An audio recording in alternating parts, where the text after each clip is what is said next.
जब सुख में तुमने हरि सुमिरन नहीं किया तो दुख में क्या तुम भजन कर सकते हो? थोड़ा नाम कीर्तन भगवत भक्ति करके पर्दा हटाओ और देखो जहां प्रभु प्रकाशित हुए आनंद ही आनंद। जितने भगवत पार्षद है उस नाम जापक के अंग में विराजमान रहते हैं। जितनी दिव्य शक्तियां हैं सब उसकी सुरक्षा में रहती हैं। जो हरि का सदैव नाम स्मरण करता रहता है, जिसे हम सुख मानकर भोग रहे हैं, अनंत जन्म हो गए भोगते भोगते। अगर असली होता तो स्वाद मिल जाता, आज तक कोई अनुभव नहीं। ये बात फैलाओ, ये तुम मरे आज नहीं तो कल मरे। और यहां क्या फैलाया जाता है? अरे मौज लो, जब मरना है तब मरना है। नहीं नहीं, ऐसा नहीं। जब मरना नहीं, पता नहीं किस क्षण मरना है। बिना उनके नाम के, बिना उनके चरणों के ब्रह्मबोध होना संभव है, क्योंकि स्वयं जाने जे देहु जनाई। आत्मस्वरूप प्रभु जब अपना अनुभव करा देते तभी जानता है। अपने लोग वृंदावनवासी प्रिया प्रीतम के उपासी है। पूर्ण अनन्य होना भक्ति के, कोई अन्य मिलावट नहीं। संपूर्ण ज्ञान आपको हो जाएगा। वो दिव्य वैराग्य होगा जहां कोई भी भोग आपको कभी परास्त नहीं कर सकता। देखो बड़े बड़े त्यागी जन देखे गए, कभी कभी वार्ता में उनका त्याग झलकता है। देखा, तुम क्या समझते हो, नौकर चाकर थे, इतना इतना ऐसा ऐसा ये त्याग कर। जानते हो हम किस उसमें पद में थे, इतना ऐसा सब। उसके प्रति यदि महत्व बना हुआ है, आप एक लंगोटी लगाए हुए हो, तो आप सच्चे त्यागी नहीं हो। और यहां भक्ति कैसा त्याग कराती है? वमन की भांति। वमन, उसका महत्व ही खत्म। वमन त्यागने का कोई महत्व होता है? मल त्याग का कहीं पोस्टर मिला है आज तक किसी का लिखा हुआ कि आज हम 300 ग्राम मल त्याग कर आए? ऐसा कहीं मिला है? मलवत संसार का त्याग, वमनवत भोगों का त्याग, ब्रह्मलोक तक के भोग वैभव को विषवत त्याग, यह है भक्ति का चमत्कार।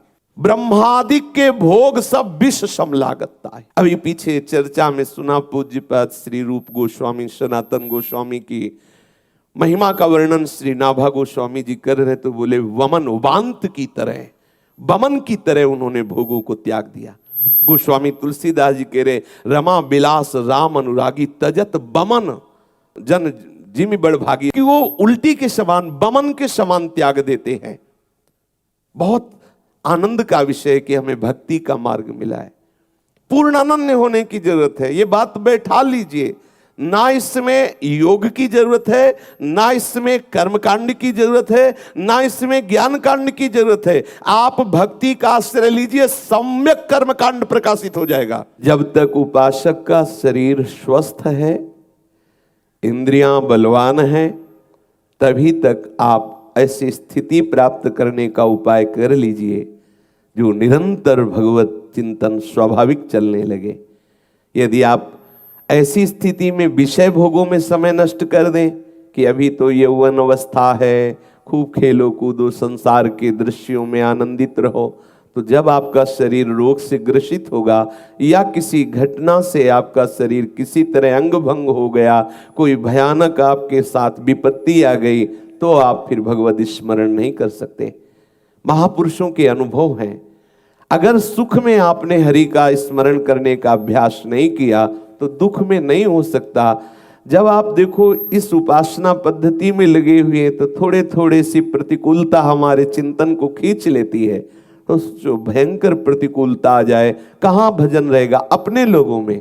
फिर जो एकदम भक्ति रहित है उनकी दुर्दशा का क्या चिंतन किया जा सकता है कि वो किस कोटि के दुखी होंगे।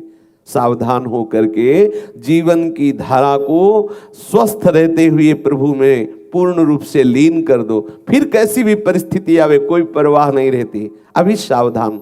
बड़े बड़े महापुरुष इस बात के लिए उच्च स्वर से अपनी वाणियों में गायन किए हैं कि जब तक आपका शरीर, तभी तक मन प्रभु में लगा सकते हो। नहीं, जहां शरीर रोगी हुआ, जहां विपत्ति आई, जहां कोई घटना घटी और प्रभु से अपनापन हुआ नहीं, तो जिनका आश्रय लिया वो सब दुखालय शाश्वतम वाले हैं। फिर आपकी दशा क्या होगी? दुर्दशा में बदल जाएगी। आप सदैव जलते रहेंगे, क्लेशित रहेंगे, आपका रोना मिट नहीं सकता, अंदर आप सदैव ताप से तापित रहेंगे।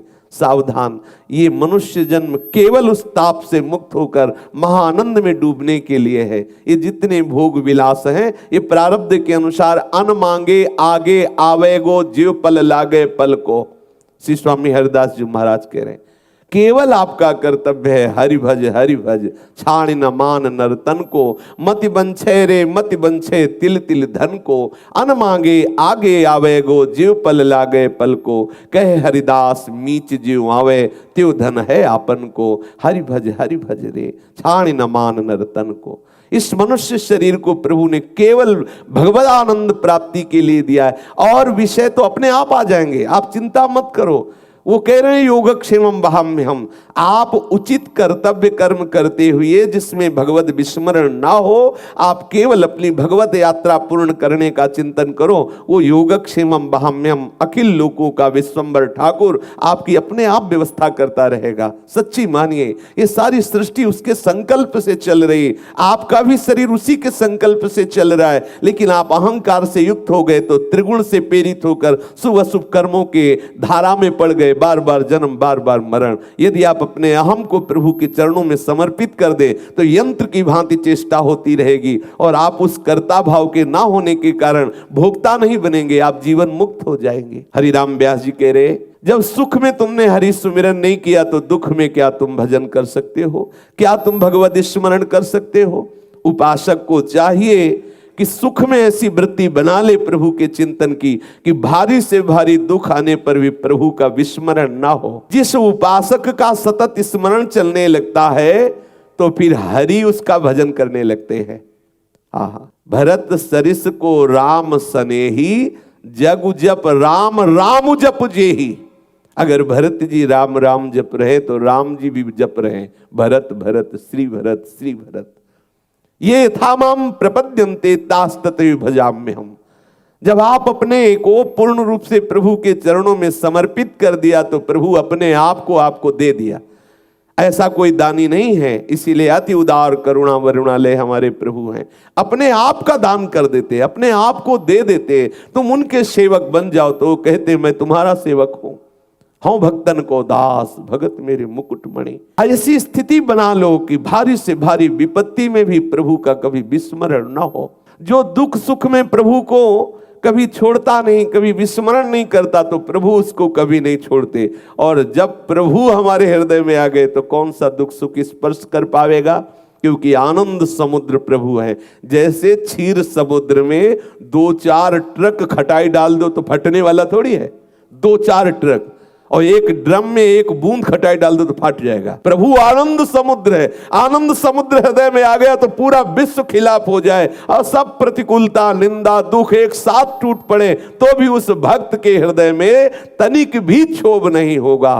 शास्त्रों में वर्णन आता है, महाप्रलयंकारी स्थिति में भी भक्त प्रसन्न रहता है। क्यों? क्योंकि हृदय में आनंद समुद्र। जैसे क्षीर समुद्र में कितनी भी खटाई डाल दो फटने वाला नहीं, ऐसे ही आनंद समुद्र कितना भी दुख आ जाए वहां कुछ बिगड़ने वाला नहीं। पर स्मरण के द्वारा आनंद समुद्र प्रभु को हृदय में विराजमान करो, जागृत करो। वो पर्दा लगाए हुए सुप्त अवस्था में है, थोड़ा नाम कीर्तन भगवत भक्ति करके पर्दा हटाओ और देखो जहां प्रभु प्रकाशित हुए आनंद ही आनंद। बिना उनके प्रकाशित हुए आप दुख सुख के इस थपेड़े से नहीं बच सकते। ये दुख सुख हमारे मन को ऐसे बांधे हुए है, जरा सी प्रतिकूलता में हम खिन्न हो जाते हैं, भगवत स्मरण छूट जाता है। क्या हमारी भक्ति अभी रंग लाई है? हरिराम व्यास जी कह रहे हैं, दुख सुख जब लगी भक्ति न तब लगी, यह भागवत बतावे। शास्त्र ऐसा कहते हैं, जब तक दुख सुख का प्रभाव तुम्हारे मन में पड़ रहा है विशुद्ध भक्ति नहीं है। विशुद्ध भक्ति का प्रभाव है कि कोई भी सुख दुख का वेग आपके हृदय को छू नहीं पाएगा। अध्यात्म नित्या विनिवृत्त कामा द्वंद्व विमुक्ता सुख दुख संगई। सुख दुख का कोई प्रभाव उसके हृदय में नहीं पड़ेगा। देखो अपने लोगों की स्थिति क्या ऐसी भक्ति में है कि हमें सम्मान प्रिय न लगे, अपमान अप्रिय न लगे, कोई भी अनुकूल परिस्थिति में हर्ष ना हो, प्रतिकूल परिस्थिति में शोक ना हो, ना कुछ सुखद रह गया है ना कुछ दुखद रह गया है, सदैव आनंद ही आनंद। सदा भक्तों के हृदय में आनंद रहता है। क्या अपने हृदय में ऐसी स्थिति है? नहीं है तो बेचैन हो जाइए। ऐसी स्थिति प्राप्त करने के लिए, और उसका उपाय है संतों का संग करके निरंतर भगवत स्मृति जागृत करना। एकमात्र भगवत स्मृति जागृत, सब कुछ हो जाएगा। तुम्हें अन्य चिंता बिल्कुल नहीं करनी। इसीलिए आज के सत्संग में सबसे पहले वर्णन हुआ, सबला भक्ति का आश्रय लिए हो। भक्ति पुष्ट होती है हरि स्मरण से। आप हरि स्मरण पर ध्यान दीजिए, सारी स्थितियां आपकी जागृत हो जाएंगी।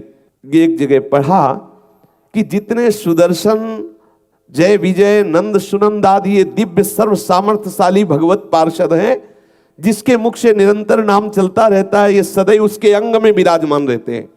जितने भगवत पार्षद है उस नाम जापक के अंग में विराजमान रहते हैं। जितनी दिव्य शक्तियां हैं सब उसकी सुरक्षा में रहती हैं, जो हरि का सदैव नाम स्मरण करता रहता है। भक्ति की परिपक्वता दिखाने के लिए, जगत में अपने भक्त की महिमा प्रकाशित करने के लिए प्रभु कोई लीला करे, वो बात अलग है। नहीं, जिसके मुख में नाम चलता है, बड़ा आनंद मिला इस बात पढ़ करके कि जितने भी भगवत पार्षद है वो सब उसके अंग में विराजमान। इसीलिए भक्तों को दिव्य चिदानंद शरीर वाला कहा जाता है। दिव्य शब्द भगवत पार्षद उसके शरीर में प्रकाशित हो जाते हैं। दिव्य शक्तियां उसकी रक्षा में रहती है, जो सदैव भगवत स्मरण परायण रहता है। सब वैभव ज्ञान का, वैराग्य का उसके हृदय में जागृत हो जाता। आप केवल एक बात पकड़िए, हमें सबला भक्ति का प्रकाश अपने हृदय में करना है। महाबलशाली भक्ति जिसके अधीन प्रभु है। प्रभु को भक्ताधीन कहा गया है। अहम भक्त पराधीन हो, देखो कितनी सबल है भक्ति, कितनी सबल है। कभी कहीं ऐसा लिखा मिला हो आज तक किसी शास्त्र में कि मैं ज्ञानी के अधीन हूं? कहीं लिखा मिला हो तो मैं बताना। जो बोध संपन्न, आत्म संपन्न, आत्म भाव को प्राप्त हुए ज्ञानी जन है, उनको प्रभु ने अपनी आत्मा कहा है। इतना प्रिय है आत्मस्वरूप, लेकिन अधीन नहीं कहा। और भक्तों को प्रभु ने क्या कहा? अहम भक्त पराधीन हो, मैं भक्तों के अधीन हूं। क्योंकि सबला भक्ति प्रभु को अधीन कर।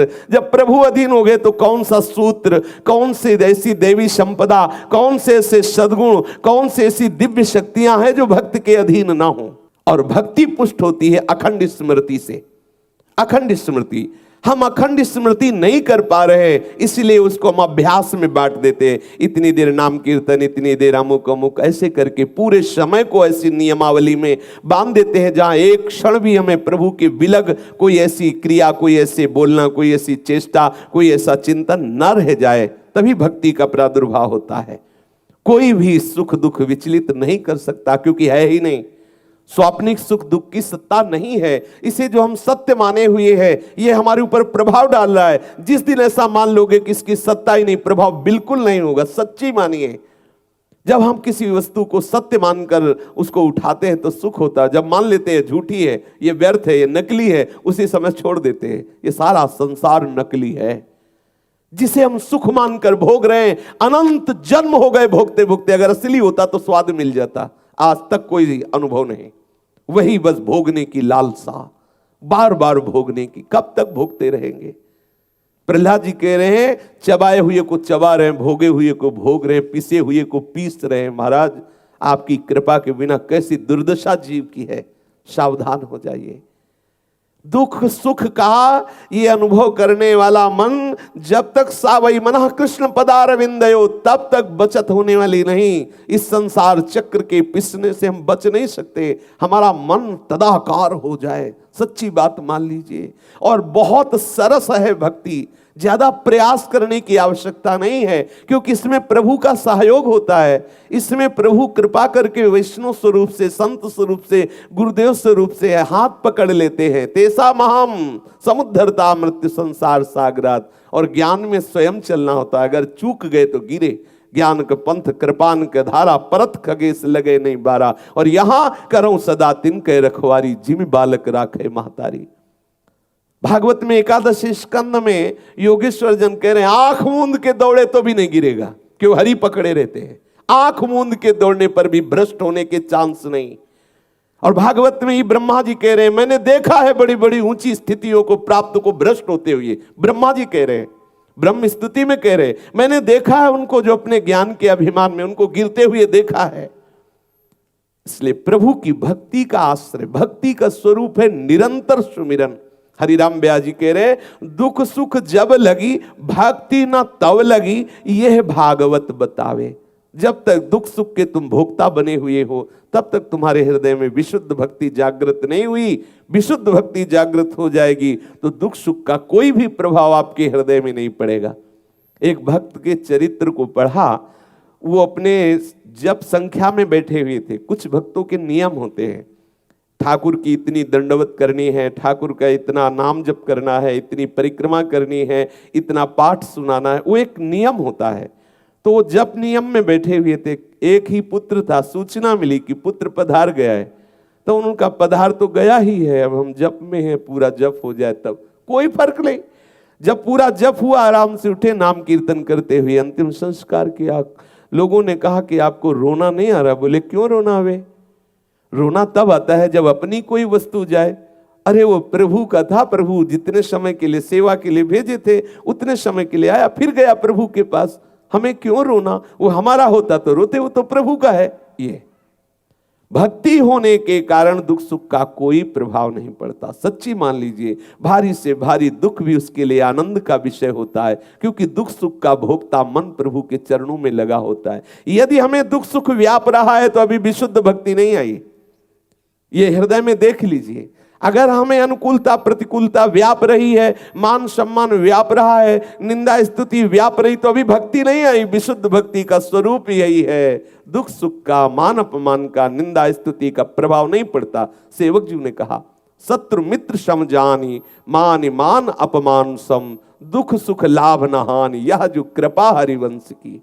आचार्य कृपा, गुरु कृपा, इष्ट कृपा का ऐसा प्रकाश हृदय में, उपासक के हृदय में, वो प्रकाश भक्ति ही है। जहां ना कोई शत्रु है, न मित्र है, न मान है, न अपमान है, न दुख है, न सुख है, न लाभ है, न हानि है। सोचो कितना आनंद का विषय है। जहां न लाभ है, न हानि है, न मान है, न अपमान है, न सुख है, न दुख है, न हर्ष है, न शोक है, न जन्म है, न मृत्यु है। ऐसा इस शरीर में रहते हुए ऐसा वो विदेह हो जाता है। जीवित इस शरीर में रहते हुए वो जीवन मुक्त हो जाता है। भक्त को ये परवाह नहीं होती कि मरने के बाद भगवान मिलेंगे, मरने के बाद कोई परम पद मिलेगा। जीते जी वो परम पद में है, जीते जी वो जीवन मुक्त है। आपका सतत स्मरण चलने लगे, फिर आप देखना आपको कैसा अनुभव होता है। मृत्यु खिलौना लगने लगेगी, कोई भी दुख आपको परास्त नहीं कर पाएगा। तब तक आप सहते हुए आगे बढ़ो। जो भी परिस्थिति आ रही, बार बार नाम स्मरण, सतत स्मरण हमारा खास बात है, हमारा प्रधान साधन है। सतत स्मरण, सतत स्मरण। किसी भी स्थिति में एक क्षण के लिए भी, देवर्षि नारद जी कहते, आधा क्षण भी नाम न छूटना चाहिए, भगवत स्मरण न छूटना चाहिए। तब आप ऐसी स्थिति को प्राप्त होंगे जहां कोई दुख सुख आपको हिला नहीं सकता। श्री हरिराम व्यास जी कह रहे, ये दुख सुख झूठा है। जैसे स्वप्न का दुख सुख, जब जगे तो दोनों झूठे थे। जैसे स्वप्न में कोई मित्र बना, कोई शत्रु बना, लेकिन जगे तो हम अकेले थे, कोई नहीं था। ऐसे ही ये जागृत अवस्था में जो आप देख रहे हो, ये मोह निद्रा में तुम अनेक प्रकार के संकल्प रूपी स्वप्न देख रहे हो। मोह निशा सब सोवनिहारा, देखे स्वप्न अनेक प्रकारा। यही जग जामिन जागे जोगी, परमार्थी प्रपंच भी होगी। ये जैसी हरिवंश प्रपंच विषय रस मोह के, ये मोह के कारण संसार में सुख दुख का अनुभव हो रहा है। अज्ञान, अविद्या, मोह गए बिनु राम पद होई न दृढ़ अनुराग। जब तक ये मोह नहीं जाएगा तब तक विशुद्ध भक्ति नहीं। विशुद्ध भक्ति तो कोई मोह नहीं, अर्थात कोई भी राग नहीं, कोई भी द्वेष नहीं, कोई भी प्रियता नहीं, कोई अप्रियता नहीं, कोई सुख नहीं, कोई दुख नहीं, केवल प्रीतम ही प्रीतम। कितना आनंद का विषय। श्री सुखदेव जी, श्री नारद जी, श्री सनकादि जी, ये सब दुख सुख से छूटे हुए महापुरुष हैं और हमारे प्रभु का जस गान निरंतर करते रहते हैं। उपाय भी बताया, बोले दुख सुख छूटे हुए सुखदेव जी, नारद जी, सनकादि जी हैं जो निरंतर हरियस गाते रहते हैं। ये उपाय है, निरंतर उनका नाम, उनकी रूप, उनकी लीला, उनके चिंतन में मगन रहना, दुख सुख की स्थिति से ऊपर उठ जाना, दुविधा से ऊपर उठ जाना, भगवदाकार वृत्ति हो जाना। बड़ा रसमय विषय है। एक बात पकड़ लो, मुझे छोड़ना नहीं प्रभु को। चाहे लीला गायन करके, नाम जप कर, ठाकुर सेवा करके, नाम कीर्तन करके, संत समागम कर, हर समय उनसे जुड़े रहना है। अगर प्रभु से जुड़े रहे तो संसार से राग खत्म होते ही आपके अंदर भूमिकाएं बढ़ने लगेंगी। वो भूमिका स्वयं की समझ में आती है। श्री हरिवंश प्रमाण मनम, आपके मन में प्रमाण आ जाएगा आप किस भूमिका के उपासक हैं, कितना प्रभाव संसार का आपके ऊपर पड़ रहा है, कितना प्रभु का पड़ रहा है। ये उपासक को जांचते रहना चाहिए। हरिराम व्यास जी कह रहे ये विधि निषेध गुण दोष दुख सुख ये विषयीन बांध ही नचावे। ये विषयी पुरुषों को नचाते हैं, भक्तों को नहीं नचाते। ये दुख सुख विधि निषेध गुण अवगुण ये विषयी पुरुष संसारिक पुरुषों का विषय है। ये भक्तों का विषय तो भगवान नाम रूप लीला धाम में वो मगन रहते हैं। सुख दुख गए जो सुख उपजत है तापे श्याम बंधावे। जो सुख दुख के ऊपर सुख है, जिस सुख में दुख का लवलेश भी नहीं है, ये सांसारिक सुख दुख नहीं, वो भगवदानंद जो नाम जपने से सुख मिल रहा है, जो लीला गायन से लीला श्रवण से लीला चिंतन से ठाकुर सेवा से संत समागम से जो सुख मिल रहा है, उस सुख से श्याम सुंदर को बांधा जाता है। कह रहे दुख सुख गए जो सुख उपजत है तापे श्याम बंधाए। वो आनंद स्वरूप प्रभु ही आते हैं, वो सुख स्वरूप प्रभु ही आते हैं। हरिवंशी हरिदासी सेवत व्यास तहां बन पावे। हरिराम व्यास जी कह रहे हैं हरिवंशी और हरिदासी का सेवन करने से हमें श्री वृंदावन का वैभव प्राप्त हुआ, वृंदावन का प्रेम रस अनुभव में आया। हमारे हृदय में जो भक्ति रस नहीं बढ़ पा रहा उसका कारण है शरीर राग। हम शरीर सुख को ही सब कुछ माने हुए, अगर थोड़ी भक्ति भी बनती तो हम प्रभु से यही प्रार्थना करते हैं कि प्रभु ऐसी परिस्थिति कर दो कभी बुखार ना आवे, कभी कोई रोग ना हो, कभी कोई अपमान न करे, कभी कोई निंदा न करे, कभी कोई हमारा विरोधी ना बचे, जो विरोधी है वो सब मर जाएं, सब नष्ट हो जाएं। ऐसी अंदर भावना जागृत होती, विरोधी ना हो। और ये नहीं सोचते कि प्रभु ऐसी कृपा कर दो कि जहां से विरोध हो रहा है वो नष्ट हो जाए। विरोध कहां से हो रहा है? मन की मलिनता से। मन की मलिनता मिटी कि सारा जगत हमारा इष्ट स्वरूप है। कितने दिन शरीर रहेगा, कितने दिन रहेगा? भाई जी श्री हनुमान प्रसाद पोद्दार जी अपनी वाणी में वर्णन करते हैं कि ये कुछ ही दिनों में खबर फैलने वाली है कि तुम मरे। भाई जी की वाणी है। ऐसा ही सोचना चाहिए, रोज सोचना चाहिए। एक बार तो बैठ के थोड़ी देर ये सोचना ही चाहिए कि किसी न किसी दिन ये बात आएगी कि मृत्यु आ गई नजदीक। जी देखो घबरा जाएगा, तुम्हारा ये मकान छूट जाएगा, तुम्हारे रिश्ते नातेदार छूट जाएंगे, तुम्हारे परिवार के सब छूट जाएंगे, खबर फैल जाएगी। आज ही फैलाओ पहले मन में ये बात फैलाओ, ये तुम मरे, आज नहीं तो कल मरे। और यहाँ क्या फैलाया जाता है? अरे मौज लो, जब मरना है तब मरना। नहीं नहीं, ऐसा नहीं। जब मरना नहीं, पता नहीं किस क्षण मरना है, इसलिए हर समय तैयार रहना है। ये उपासक और संसारी पुरुष में अंतर है। संसारी पुरुष का है कि एक दिन तो जब मरना ही है तो काहे ना मौज ले लो, वो ये सोचेगा। और उपासक क्या सोचता है? एक दिन जब जाना ही है तो सावधान होकर के चलो, भगवत स्मरण परायण चलो, अपने जीवन को सार्थक कर लो।